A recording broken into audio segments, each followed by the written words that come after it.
CapFlore est un outil web agroécologique qui accompagne les éleveurs vers l'autonomie alimentaire de leurs troupeaux en installant des prairies à flore variées. Conceptualisé et créé à l'INRA de Toulouse par l'UMR Agir, ce dispositif est le résultat d'une collaboration étroite entre chercheurs, collectifs d'éleveurs et leurs animateurs. Vladimir Goutier, porteur du projet avec Laurent Hazard, nous présente CapFlore et son utilisation. CapFlore, c'est un outil informatique d'aide à la décision. Il s'adresse en fait aux agriculteurs, aux conseillers agricoles, également aux enseignants de lycées agricoles, et puis même des conseillers de coopératives agricoles. Cet outil permet de fournir un conseil de mélange adapté aux conditions pédoclimatiques, donc aux propriétés agronomiques et puis au type de climat qu'on a sur une parcelle, pour constituer des prairies de pâturage ou de fauche. Donc là, l'éleveur, l'utilisateur, à partir de ces saisies-là, va obtenir en fait la meilleure composition d'espèces à mettre en place sur sa parcelle. C'est un outil web qu'on peut utiliser grâce à un navigateur internet quelconque ou sur un smartphone. CapFlore est aussi un outil participatif. Conçu par des chercheurs, il est testé et évalué par les utilisateurs qui contribuent également à la collecte de données et à l'amélioration continue du dispositif. On travaille beaucoup en interaction avec des groupes d'éleveurs. Pour arriver à produire cet outil utile et utilisé, forcément il faut qu'on ait beaucoup d'échanges et des allers-retours au laboratoire terrain. Pour produire ce conseil, on s'appuie, on hybride des connaissances, les connaissances des utilisateurs, les connaissances du terrain, et puis après des connaissances agronomiques et écologiques, là qui viennent plutôt de la science. Et CapFlore, en fait, c'est le fruit de cette hybridation.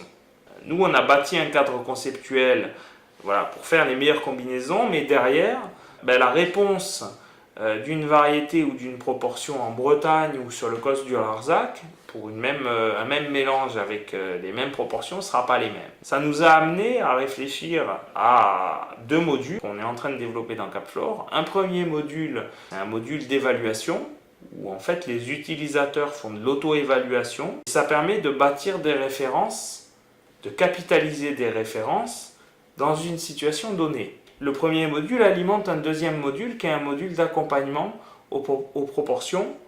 Donc combien de telle variété, de telle espèce on va mettre dans son mélange. Ça constitue notre base de données participative. Et ça permet de capitaliser des données en local et que ces données en local puissent être utilisées par d'autres éleveurs qui sont à proximité et qui n'ont pas forcément testé des mélanges. On a construit l'interface de l'outil et l'outil en interaction avec les utilisateurs dès le départ de la programmation en fait. Régulièrement, on développe des fonctionnalités qui sont demandées par les agriculteurs. On leur livre ces fonctionnalités une fois qu'on les a codées au niveau informatique. Et puis donc ils évaluent est-ce que ça convient à leurs attentes, est-ce que ça ne convient pas. Et donc nous en fait on capte en fait leur retour et on réajuste en temps réel et régulièrement. Les collectifs intéressés sont invités à des journées de formation. Des rencontres sont organisées par la suite pour répondre aux problématiques techniques des éleveurs et faire des visites terrain. CapFlore n'est pas qu'un outil d'aide à la décision. Ce dispositif accompagne également les producteurs dans l'implantation et le pilotage de leurs prairies à flore variées. Déjà utilisé par un grand nombre d'agriculteurs, nous vous proposons maintenant de découvrir certains témoignages. Je suis animateur à l'Association pour la promotion de l'agriculture bio en Aveyron. Une des missions, c'est de travailler sur l'autonomie alimentaire des exploitations et un petit peu l'adaptation aux aléas climatiques. Et dans cette approche, on s'est rapproché de l'INRA, de Vladimir Goutier, sur le projet CapFlore pour tester un petit peu des prairies multi-espèces qui pourraient nous répondre aux attentes des agriculteurs sur le territoire. Le partenariat avec l'INRA est assez intéressant parce que c'est une démarche assez intéressante. Ça permet de faire le lien, de recréer du lien entre la recherche et la partie terrain et vraiment les besoins des agriculteurs. C'est intéressant, mais ça mène également à l'eau d'exigence de la partie scientifique, mais qui est nécessaire pour pouvoir prouver et montrer des choses. Alors nous, dans ce cadre-là, donc on fait tous les relevés qui suivent des protocoles scientifiques.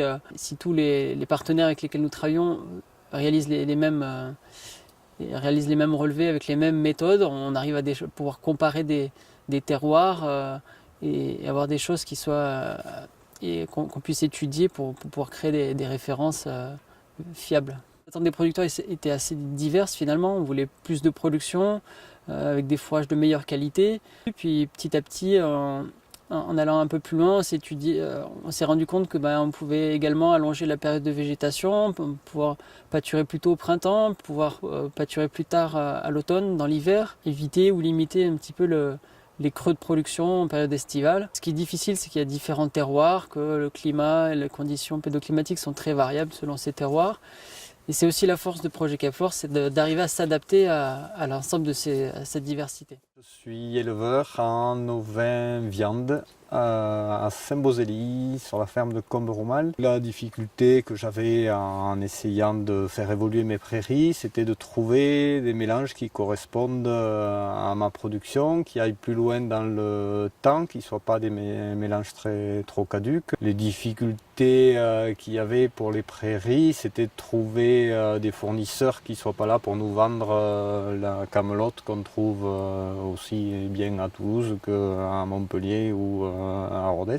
Moi, l'objectif, c'est d'avoir un meilleur foin, qui dure un peu plus de temps et qui me limite l'achat de luzerne déshydratée qui est nécessaire pour mes brebis aujourd'hui. Capflore, pour nous, c'était ce qu'on avait trouvé dans les réunions, ce qui était intéressant. C'était que c'est le premier outil qui existe de se dire, selon nos conditions, on pourrait trouver des variétés qui s'adaptent. Donc on avait bien des technicaux, mais ils étaient commerciaux, plus que technicaux, donc l'outil Capflore est indispensable. Après, d'un point de vue agronomie, c'est vrai que dans les mélanges Capflore, on part plus sur des légumineuses, on part plus sur des trèfles blancs qu'on oublie alors qu'il existait ici naturellement. Par les prairies Capflore, on finit par obtenir plus de variétés différentes et plus d'espèces. On a peut-être un peu plus le choix finalement que de partir sur le premier vendeur de graines. Donc ce projet, oui, m'a plu par cet outil qui n'existait pas ailleurs, par les rapports qu'on avait en groupe de mise en place des prairies, de savoir comment chacun les réalisait. C'est bien de se confronter à d'autres façons de voir.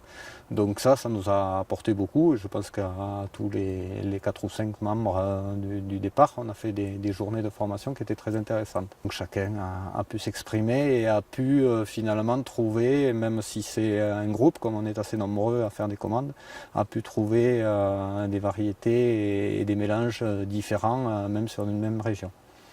C'est bon ? Ouais.